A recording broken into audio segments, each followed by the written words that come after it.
Dans cette vidéo, sur l'exercice 52 de la base, on s'intéresse à une matrice symétrique réelle qui vérifie une équation.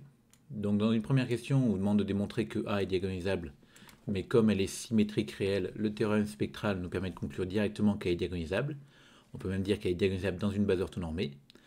Et donc, toutes ces valeurs propres vont être réelles parce qu'elle est diagonalisable dans Mn de R. Ensuite, on prend justement lambda, une valeur propre de A. On vous demande de montrer que lambda vérifie cette équation-là. Donc, on va prendre lambda, une valeur propre. On va prendre x, un vecteur propre associé. Du coup, x est non nul. Et on sait que ax égale lambda x. Alors, par récurrence directe, on peut démontrer que pour tout cas dans n, a puissance kx égale lambda puissance kx. Alors, c'est une récurrence qui est très simple à mettre en œuvre. Si jamais vous avez un doute sur vos capacités à la faire, faites-la, écrivez-la pour bien vous assurer que vous savez le faire sans problème. Donc ensuite, une fois qu'on a démontré ça, on sait qu'on a A5 plus A4 plus A3 plus A2 plus A égale 0.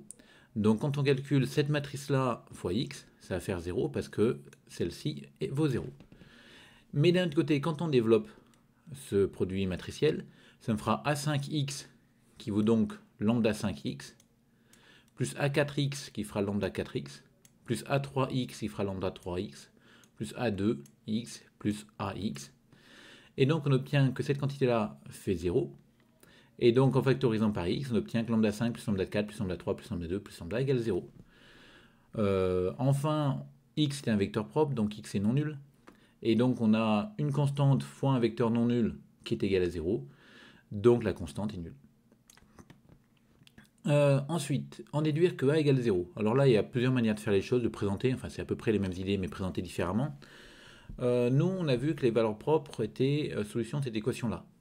Donc on s'intéresse naturellement à ce polynôme, qu'on factorise par x, et on obtient cette écriture-là. Et donc on va regarder les racines de ce polynôme-là. Donc les racines, bien sûr, il y a 0, parce que x égale 0, ça nous fait 0. Et ensuite, il y a les solutions de cette équation-là, x4 plus x3 plus x2 plus x plus 1 égale 0.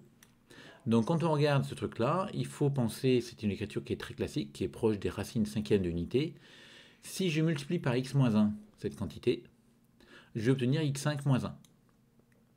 Donc en fait, en multipliant par x moins 1, je trouve que je forme le polynôme x5 moins 1, et les racines de ce nouveau polynôme sont les racines cinquièmes de l'unité. Les racines cinquièmes de l'unité, c'est-à-dire EI0, EI2 pi sur 5, EI4 pi sur 5, EI6 pi sur 5 et EI8 pi sur 5.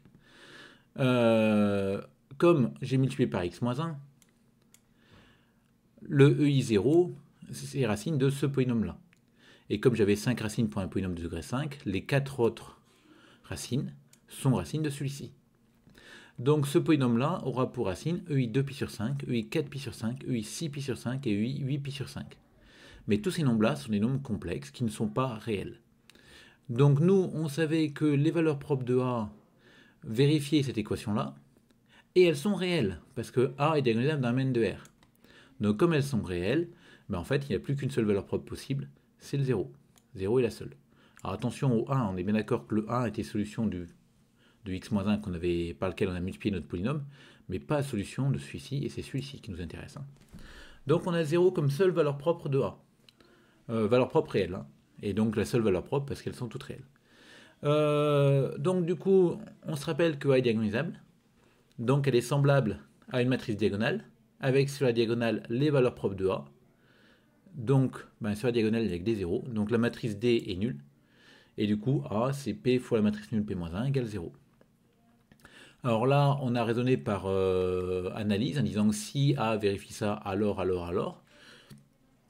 Réciproquement, si A est nul, bien sûr, elle vérifie l'équation. Donc l'ensemble des matrices symétriques réelles vérifiant cette équation-là, c'est le singleton matrice nulle.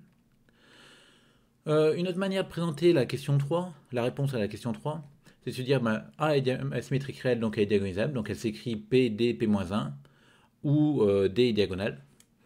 Et par récurrence, on peut démontrer très rapidement que A égale P, D puissance K, P-1. Je vous rappelle d'ailleurs, en cas de besoin, que comme A est symétrique réel, on peut supposer que P est orthogonal, auquel cas P-1 sera transposé de P. Ensuite, du coup, quand on calcule A5 plus A4, etc., on obtient la somme des P et D puissance K P-1. En factorisant à gauche par P et à droite par P-1, on obtient P fois la somme des dk, P-1. Ça, c'est égal à 0. Donc, si je multiplie à gauche par P-1 et à droite par P, je vais obtenir que la somme des dk est égale à 0. Et à ce moment-là, je vais écrire que D, c'est une matrice diagonale, donc lambda 1, lambda 2, lambda n, où lambda 1, lambda n sont les valeurs propres de A, en fait.